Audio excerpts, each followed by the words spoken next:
I want to adapt your kitchen to your culture.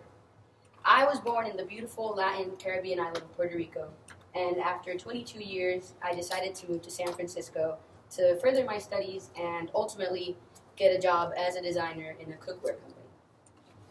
I've always loved cooking, and the big challenge I've faced as an immigrant in this country is not being able to prepare the food from back home. I wanted to know if other immigrants faced the same challenges that I did. So I began with a simple survey. It contained about 9 to 10 questions, which I go into detail in my book, but I mainly focused in the question, what do you miss the most? To my surprise, cuisine came in a short second after family and friends, which gave me a good idea that something was starting to cook up and maybe these immigrants faced the same problems that I did. But cuisine differs by culture, which means every immigrant is faced with specifically with different challenges, but maybe I could understand them as a whole. Cuisine, as by definition, is a style or method of cooking, especially as characteristic of a particular country, region, or establishment. It's food cooked in a certain way. So to really understand this, I got that these challenges belong to a particular country, region, or establishment. First off, I wanted to understand the country, region, or establishment part. So I moved on to the United States immigration trends. Currently, the trends state that 13.3% of the whole population is immigrants, combined with Sub-Saharan Africans, Asians, Europeans, Hispanic, North Americans, and Middle East North Africans. North Americans just being tally in the immigration's trends, which I found curious. In the future, it would go up a whole 10%, being 23% of the whole population immigrants. For the purpose of this study, I concluded that immigration population is growing, which presents an opportunity. The next step was I couldn't possibly, in the time required or money-wise, analyze each immigrant group in the United States. So I narrowed it down to the 4 largest, being Sub-Saharan Africans, Asians, Europeans, and Hispanics. But to think of these 4 immigrant groups as cuisine as a whole is an understatement because you have so many subcultures inside these cultures. So again, for the purpose of this study, I narrowed it down to the 4 largest in each, which are explained and mentioned in the book as well, page 44 specifically. And these would be the target group for now, even though in the future it would be to be narrowed down even more. Going back to the beginning of the presentation, where I stated that the challenges belong to a particular country, region, or establishment, we've covered the country, region, or establishment for now as the 16 subcultures, knowing that it's still a huge group to attack. So let's move on to the challenges. To do this, I went on interviews. I went out to the streets of San Francisco, all the way from Chinatown, Japantown, the Mission, even Oakland, to get a real sense of different immigrants, different cultures, different groups. And I struck up conversations with random people, and I mainly focused on the question, what challenges do you face when preparing your cuisine? To my surprise, sure, there were challenges that were really particular to that cuisine, but as a whole, there were 4 that really stuck out to me that were kind of repetitive with everybody. First of all, kitchenware design, meaning that the design functionally is not something that they could use to get the best out of it and represent their cuisine. Secondly, the availability of kitchen tools, being that the American market hasn't expanded as much culturally to get those tools that they actually do use back home. Then kitchen space. American kitchen space is not the same as every other culture. And last, availability of local ingredients, be it a lack of local markets for a specific culture, or just that it won't be available for them as easily as it is back home. So these 4 challenges, now that I'm getting to understand them, I move on to observe. But of course, I've had to observe all over the world, which, again, due to lack of time and economically is not something that would be so easily made. So I relied on people and their pictures. Pictures sent to me via email, chats, Facebook, social media, which struck up conversations with these people via email also, sometimes Skype, sometimes by phone. And this is really where I struck gold, one would say, because it's when I got a sense of everything and how I really came to understand the different tendencies. For example, I got pictures from Anhui Province, China, where, as you can see, this is a tabletop oven, and I learned from conversations that the stovetops, are most commonly used due to lack of space and commodity. Where if they wanted to cook, they put it on counter space, but if they needed the counter space for anything else, they would just move it out and use that counter space as well. The high heat burners provide necessary temperature, meaning that, at least in Anhui Province, China, the conversation that I had, they like a lot of high heat, a lot of smoke, because it's the way they're just used to cooking, which could present a problem in the United States due to the different laws and tendencies that we have. They use woks, different woks. Double-handled woks are used for slower cooking. The dome shape allows for faster deep frying and steaming. I say slower because it's still a faster pace than what we're used to here, what people are used to here in the United States. Single-handled woks are used for high-heat stir-frying in a low oil content. And something that was new for me that I had never seen was wok lids, which are used for high-heat steaming, which just makes the process faster, as mentioned before. Another picture I got was from a Moroccan village, and this is from a photographer called Ed Whiting. I just went into his blog, and I really liked all the pictures he had. He really focused on different villages and how they're accustomed to live, and I just reached out to him via email, and I got a phone call from him. And it was really interesting because he really likes going to these different places to really get a sense of how they live, how they do their step-by-step. So I asked him about this picture, which was in his blog, and he gave me the whole story of he was a week there, how they would live. And what really struck out to me about everything was, first of all, the wheat baskets. It's because they entail more than just being a wheat basket. It's the fact that they're accustomed to daily fresh ingredients. They have their fresh ingredients steps away, and they just use the wheat baskets to transport them back, which is really, I thought, was an important thing to mention. And their main source of cooking is mud ovens or clay ovens, which cannot be the same compared to industrial size ovens that we have here in cookery. Another picture I got was from Japan, where due to lack of space, they find themselves having to hang the majority of their kitchen tools with aprons and mandolins, which I seem to think is a security thing. They use storage racks in their kitchen, which to me was weird because it's not something that we tend to use in kitchens. We don't tend to stack induction ovens, stovetops with mini fridges or rice cookers. I then went to ask why they had this task-oriented equipment instead of just having a big pot where they could do the rice and they could do other things. But they just, even if they have to stack stuff, they just prefer to have task-oriented equipment because it's just their way. Last photo I received is from Gujarat, India. Something that really stuck out to me from this picture is the copper tin. And I went on to have a conversation, and I learned that it's commonly clay tins, which they use, but they do have it in every house. They store water in every house, even if it's clay or copper tins. And another thing, just like the one in Anhui, is where they use the stove tabletops instead of what Americans are accustomed to having it in the counter space and taking away counter space. All these pictures I received were just really valuable because of the conversations that came about it. And to me, really, what I got from this was being able to take a stand in my project because of these observations and conversations. So I state that immigrants should have an array of products in their new kitchen that meet all the requirements needed to create their local cuisine, providing them the ability to cook the same way as they do in their home country. Stating this, I understand that in the future, I have to design something, be it a space, a product, or products, and they have to go into a market, which is then when I taught about the kitchen, not going away from that, and really understanding the kitchen market. I briefly researched, and I found out that by 2018, it's going to be worth $20.3 billion, which means that it's a market that's growing. And it's divided in these three categories: cookware, bakeware, gadgets, and tools.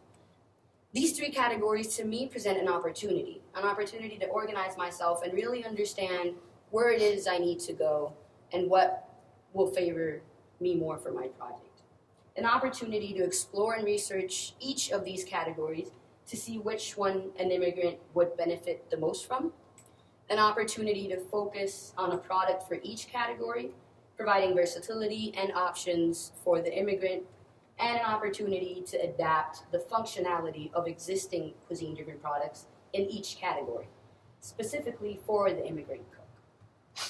Now that I know that I really understand these opportunities, I go on to think what solutions can be provided for the immigrant cook. I came up with two: modernize the design of traditional cuisine-driven products and redesign existing cuisine-driven restaurant products for residential use. In the modernizing of the design of traditional cuisine-driven products, I have the example of the mortar and pestles. As you can see, these are three different mortar and pestles, and the three of them have different functions.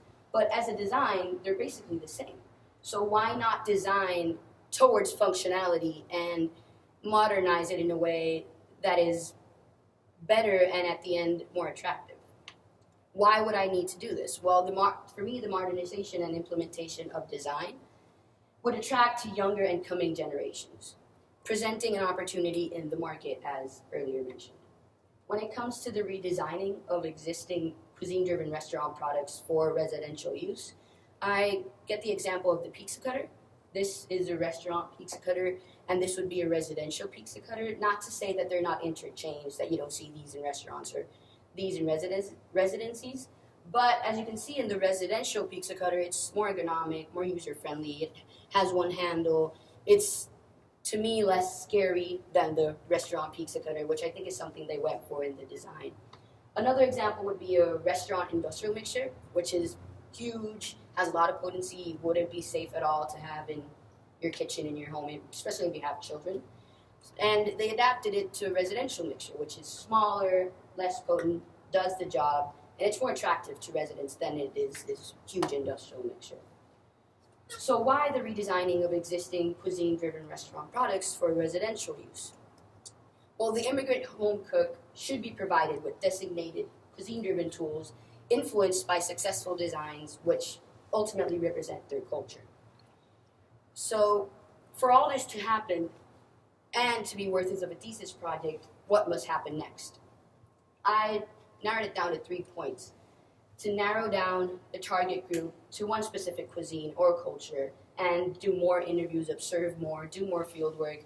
And I think it would be better to just narrow down to one, because it can't be expected to tackle 16 different subcultures when I found out that even these subcultures have their own subcultures, which I think would be smart. Then further research the history of the chosen cuisine, specifically the products that have been there for centuries, considering my first direction, just as the mortar and pestle.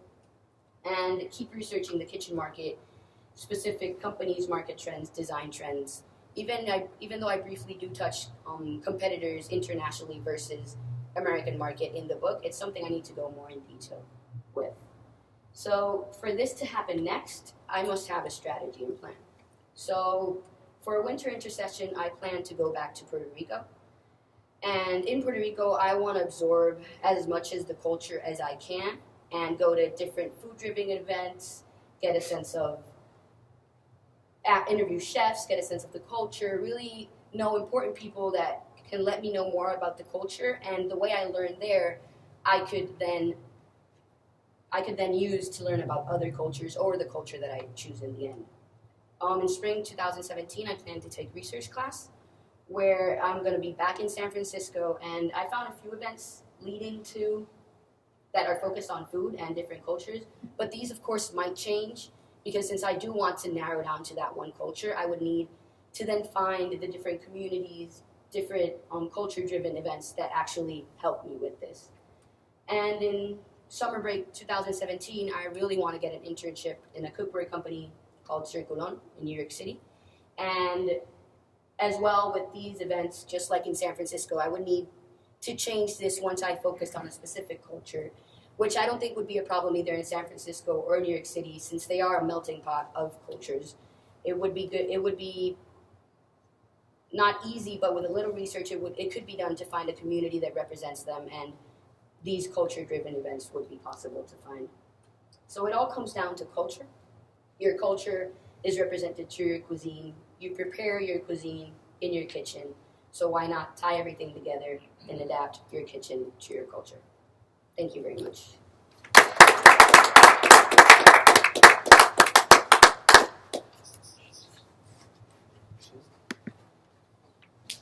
Can I record the feedback? You guys don't. Sure. Thank you. Really have anything to say though. Oh, no. Actually, let me start with the easier comment that I have for you. Well, first of all, good presentation. Thank you very much. I am making a bigger effort to take a look at students' work pre-midpoint review, including drawing skills, model making skills, project skills. And I want to make sure that somewhere in your strategy going forward, maybe even as soon as next semester, assuming you do well in Lewis's class, right? Because I saw without disclosing too much, I saw where your grades are trending. Okay. So assuming you do well enough, or regardless of doing well enough, I want to make sure that you strengthen your design, your drawing skills. Okay. Okay, because I think you have a lot of potential as a designer here. I don't want you to be handicapped with poor drawing skills and then branding as well. Okay. And some ideas that I came up with just in the last 5 minutes, but I'm open to you or anyone else who might have the same challenge, whatever you want to propose. I would suggest a one-on-one with someone like a Mike or a Scott who have good hand drawing skills and also a lot of experience in branding. Okay. If you want to seek out someone outside of the school as well, we can do that. And you guys need to propose these things to me at least 2 weeks before the start of the spring semester. Okay. So, in fact, I think I'm going to make that a requirement. Okay. I really think it's in your best interest. Okay. Just the projects that I saw at the back of your book, that the branding seemed a little off for GoPro and Dyson. Okay. And I think that probably has some, and what's the other project here? And that might have something to do with your drawing skills. Okay. Right? And so with one-on-ones, you can kind of create whatever curriculum we see fit, so that you're focusing on those things to strengthen them. And I think you should do that before Design Drawing 4. Yeah. So that you're going into Design Drawing 4 with better hand skills. Okay. Now the one challenge that I have with your thesis, it's kind of hard for me to form my thoughts. I think maybe I'm not convinced with your target market. Okay. Or the strategy that you're taking with your directions. I kind of feel like some of that's been done, right? And that became obvious when you started showing the examples. Mm-hmm. So what are you going to do? Right? And so, there's and then if you kind of zoom out for a minute, the idea of taking other cultures and then modernizing them, that as a strategy has been done already, right? And I think you may have had some examples of that as well. So what is your take going to be? I think as you're doing your exploration through winter break and into spring, you're going to have to dig a little deeper to find out where you can bring some innovation into this. Right? Because the Surlatops and the Williams-Sonomas, I think we already talked about this. Yeah. They all started by importing stuff from Europe. I think that some of the cultures that you're talking about have been kind of exploited by the cost plus and the peer ones. So maybe there's an opportunity there. I don't know. Okay. I mean, there's a lack of authenticity in those brands that can disturbing. Yeah. So when you do your search, try to find out a more focused strategy or a more focused target market. Like, I'm not convinced that people. I think about my own family in the 50s coming here from Asia on my mom's side, and they kind of brought whatever they could, and I'm not certain that going into a Target, or back then a Walgreens, Woolworth, that they were actually searching for those old tools, right? So, or that they could afford the newer tools. So, dig around there as well. Okay. Right? And I don't have any really clear, concise feedback to give you better direction. You're just kind of hitting gray areas there. Okay. Generally speaking, though, good presentation.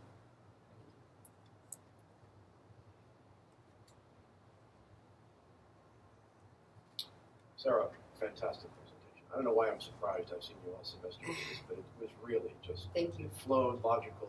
I feel informed. I come to these presentations in sort of a different position than other instructors. I don't know your work other than what we have done, in a liberal arts class. So I don't know, what they call the sausage making, what goes on behind the scenes. I'm not sure, as Mark pointed out, the things that you're working on. I can echo what he's saying about it being sort of a crowded market. Okay. But one thing did catch my mind, and it's an observation and perhaps an opportunity. And the observation might be generational, but the word immigrant is sort of, I don't know, it hits me in kind of a rough way. Yeah. So I'm wondering if as part of your brand identity, perhaps, you came up with a new word. Okay. That addressed a younger audience, that included not only the idea of someone coming from someplace else, but someone coming here, as we talked about in class, for a different kind of dream and that sort of stuff. Yeah. What would that new word be that would be part of, Sarah's line? You can bring back illegal alien. That's another way to go. Yeah, you could really go in the opposite direction. No green card person. I mean, some kind of derogatory. But I don't think that's a good idea. You know what I mean? Yeah. I think that might be a way to kind of address, maybe from an oblique angle, this idea of it being a crowded market. Is there an additional lifestyle angle that needs to be added, or some sort of new identity approach, or some kind of, instead of it just being a product, like another kind of cutter or a screw or some cork opener or something?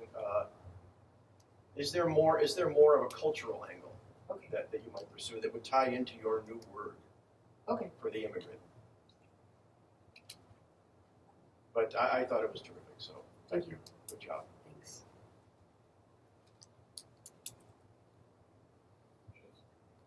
Sarah, very nice presentation. I apologize for walking in after you started. It's okay. I'm a kind of an optional reviewer today. No, I'm glad you're here. I'm not on the clock, but I'm happy to be here. So good. Very good presentation. I kind of agree with Mark. I'm assuming you're bringing this into the kitchen and influencing. I'm not sure if you're going to influence. If your intent is to influence kitchenware, cookware, or appliances. Okay. So maybe a little clarity on that. As you move on in research, you could find that out and realize that in research. Okay. I encourage you to come next Tuesday, and see Sophia's presentation. Okay. Yeah, I talked to her. Okay, because she's modified the stovetop to based on an Asian influence cooking, because it's a lot of small pans and big pans. It's not the standard 6 burners like American standards. But it depends if you're going to influence appliances or cookware. Okay. If it's appliances, for America, you have to have a little knowledge of safety codes and such. Some Asian families, they modify their kitchens to accept a wok. So they'll have the cooktop, and then they'll have the lower, super high burning, high BTU flame with a separate hood because they use the wok so much. Okay. And but if it's kitchen cookware, I think you have a lot of opportunity to infuse ethnic derived cook styles in modern cookware. I think that would be really cool. I remember when I first bought my wok, we just had standard stuff in college, and I said, I'm going to buy a wok when I started my career. And my girlfriend at the time, my wife now, said, you're going to buy a wok? I said, yeah, why not? And in our minds back in the 70s and 80s, no, woks only belong in the restaurant. Oh. Not, how could you bring one at home? Mm-hmm. And we have this big, massive thing that rusts, Or the rice cooker too, right? The rice cooker too. Yeah, rice cooker. Yeah, more and more Americans are buying rice cookers, which only Japanese families have. And Chinese started buying it because they were cooking it on the stovetop. And they realized, hey, there's an automatic rice cooker. Yeah. So, and now it's a common appliance. Yeah, I have one. Everybody, they're expensive. So, I think you can make a big influence from your insight into different ethnic foods. Okay. Maybe a different word for immigrant cooking is ethnic infused, or something that your generation, more hip to your generation, uses. How do you call people who come from other or different foods? Right? Like if he's Mexican, it's a Mexican. If he's I don't think we say, hey, you immigrant, how are you doing today? Well, give it a cool name, or maybe you coin a new term. Yeah. That doesn't have that funny past connotation. For sure. But I think that would be my main advice, that as you move into research, really identify where you're going to influence through design. Mm-hmm. Which category you're going to influence. Okay. Nice presentation. Thank you. Can I add a few things? Because it's becoming clear to me what I was trying to articulate earlier. So there was a project, and it wasn't a great project, that came through the school, and these guys might be able to help me with the name. But Jimmy, was it Jimmy? Choi? What was the project? So this gentleman, again, it wasn't a great project, but through his research, he identified that tea was surpassing coffee in sales. Jimmy? In the States. And so, through his research, he decided that he wanted to bring to younger generations. Now you guys got me stumped on how I should identify these folks.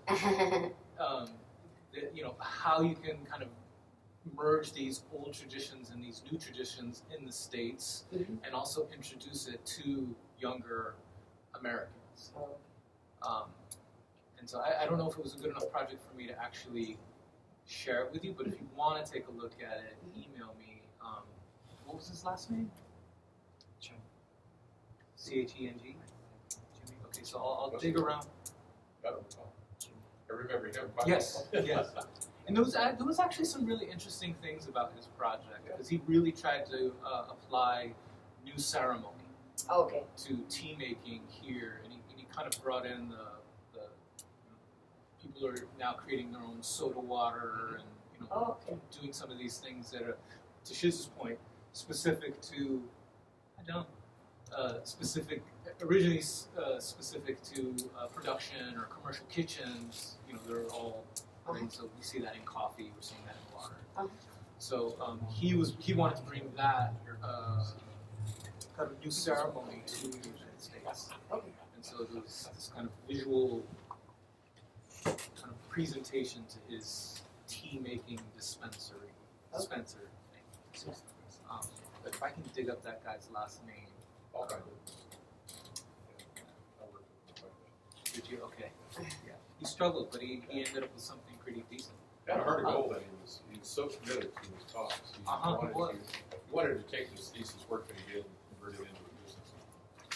Not sure how that worked out. But, And I don't think you have that yet.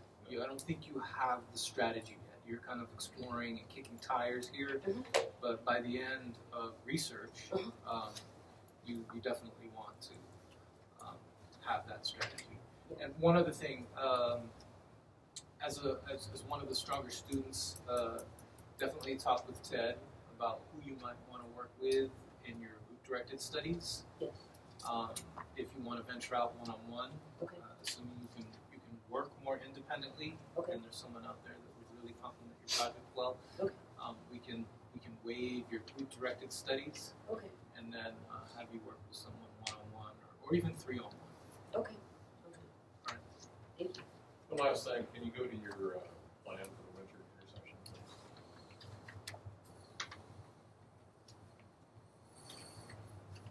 What are you doing between December 21st and February 2nd? December 21st. Yeah, you only cover the first week here. Yeah, I agree. Don't have a strategy for those dates. You need one. Yeah. And the thing that concerns me is that just looking at this, this is something we've talked about all semester. You have a propensity to gear yourself back toward the Puerto Rican focus. Be real cautious of that because that's too familiar to you. And my concern is that you think you know enough. So really expose yourself to all of the different areas that you talk about. Yes. And don't allow your personal involvement, your personal passion, and your love for where you came from to get in the way of that. Okay. Thank you. Call it Gen I, Generation Write that one down. Thank you. Thank you. Any other thoughts? I just want to second the idea that this should probably be a brand or a collection or a suite of products. I agree. Right? It's exciting. And really, if you go back, I'm sorry, I don't mean to physically go back or actually go back, but you are targeting a particular internship or a particular company that I was unfamiliar with for an internship. When Shiz is talking about appliances versus kind of housewares or accessories, you may want to kind of form some of those decisions based on where you want to work. Okay. Right? Because I think they're two pretty different things. Yeah. And then there's a number of companies here in the Bay Area, not as far as New York, that you can also pursue. Okay. To focus on this. Got it. All right. Thank you.